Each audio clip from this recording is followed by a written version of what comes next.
नमस्कार बच्चों, आज हम क्लास 10th का चैप्टर है उत्साह और अट नहीं, उसके एमसीक्यू कर रहे हैं। मैंने कोशिश करी है इसके एमसीक्यू कलेक्ट करने की। लगभग 22 एमसीक्यू हैं। आप इनको करेंगे तो इन्हीं में से मोस्टली एमसीक्यूज आपके एग्ज़ाम में आएंगे। आई होप आपको अच्छा लगेंगे। आप ज़रूर लाइक, सब्सक्राइब और शेयर करें। पहला एमसीक्यू है, उत्साह नामक कविता के कवि कौन हैं? महादेवी वर्मा, सूर्यकांत त्रिपाठी, सुमित्रा नंदन पंत या इनमें से कोई नहीं। तो बच्चों, ये तो बड़ा इजी एमसीक्यू है, आपको पता होना चाहिए और याद रखना चाहिए कि उत्साह नामक कविता के कवि सूर्यकांत त्रिपाठी निराला हैं। अगले सवाल पे चलते हैं। अगले सवाल है, कविता में बादल किसका प्रतीक है? दुख का, क्रांति का, भावनाओं का या सुख का? तो बच्चों, कविता में बादल क्रांति का प्रतीक है। अगले सवाल पे चलते हैं। तप्त धरा का सांकेतिक अर्थ क्या है? सूखी धरती, दुखों से पीड़ित धरती, गर्म धरती या इनमें से कोई नहीं। नॉर्मली तप्त यानी कि ताप गर्मी को कहते हैं, धरा धरती को कहते हैं, तो आपके दिमाग में आ गई गर्म धरती है।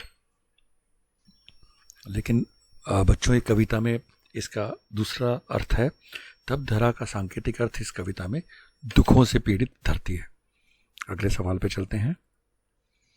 बादल को कवि ने गरजने के लिए कहा है जिससे कि वातावरण में जोश और क्रांति फैल सके, गर्मी समाप्त हो सके, बच्चे डर जाएं या इनमें से कोई नहीं। तो जाहिर है बच्चे डरें इसलिए तो नहीं कहा होगा। गर्मी ज़रूर समाप्त हो जाती है बारिश में और गरजने से, लेकिन जो कवि ने कहा है वो जोश और क्रांति फैल सके, इसलिए बादल को गरजने के लिए कवि ने कहा है। अगले सवाल पर चलते हैं। नवजीवन का प्रतीक कौन है? हवा, पहाड़, बादल या पेड़? तो बच्चों, ये जो इसमें ज़्यादातर जो भी चीज़ें आपको याद रखनी है कि बादल और बादल के गरजने से, बरसने से रिलेटेड होंगी। तो नवजीवन का प्रतीक हवा, पहाड़, बादल और पेड़ में बादल है। अगले सवाल पे चलते हैं। निराला जी का जन्म कब हुआ था? 1850 में, 1800 में, 1950 में या 1899 में? ये एक इम्पॉर्टेंट एमसीक्यू है बच्चों, ये याद रखना आप। निराला जी का जन्म 1899 में हुआ था। बच्चों, अगला सवाल है, कविता में निराला जी किसके माध्यम से उत्साह लाना चाहते हैं? हवा के माध्यम से, बादल के माध्यम से, नदी के माध्यम से या उनमें से कोई नहीं? तो हमने अभी थोड़ी देर पहले बताया था कि सब चीज़ें इस कविता में बादल से रिलेटेड होंगी, तो बादल के माध्यम से। अगले सवाल पे चलते हैं। किस महीने में चारों तरफ हरियाली छा जाती है? वैशाख, फागुन, आषाढ़ या माघ? तो बच्चों, ये आपको याद रखना पड़ेगा, फागुन के महीने में चारों तरफ हरियाली छाई जाती है। अगले सवाल पे चलते हैं। बादल अपनी गर्जन तर्जन से किसे घेर लेता है? आकाश को, समुद्र को, पृथ्वी को या इनमें से कोई नहीं? तो ये भी आपको याद रखना पड़ेगा बच्चों, ये एक इम्पॉर्टेंट एमसीक्यू है। बादल अपनी गर्जन तर्जन से आकाश को घेर लेता है। अगले सवाल पे चलते हैं। कवि बादल में किसका स्वर सुनता है? क्रांति, रुदन, वेदना या इनमें से कोई नहीं? ये भी एक इम्पॉर्टेंट एमसीक्यू है बच्चों। तो कवि बादल में क्रांति का स्वर सुनता है। अगले सवाल पे चलते हैं। वज्र का क्या अर्थ है? बाजरा, कोमल, बांझ या कठोर? वज्र का क्या अर्थ है? बाजरा, कोमल, बांझ या कठोर? तो बच्चों, ये भी आपको याद रखना पड़ेगा, कठोर। वज्र का अर्थ कठोर है। अगले सवाल पे चलते हैं। निम्नलिखित में से कौन सी रचना निराला जी की है? अनामिका, परिमल, गीतिका या ये सभी? तो ये सारी की सारी रचना निराला जी की हैं, तो सभी। अगले सवाल पर चलते हैं। कवि ने बादलों का आह्वान करते हुए उनसे क्या करने का आग्रह किया है? ना बरसने का, गरजने का, बरसने का या इनमें से कोई नहीं?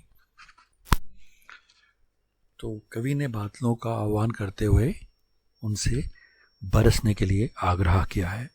अगले सवाल पर चलते हैं। कवि ने निदाद अर्थ अर्थात यथार्थ भीषण गर्मी से किसकी ओर इशारा किया है? अधिक गर्मी, असफलता, सांसारिक कष्ट या इनमें से कोई नहीं।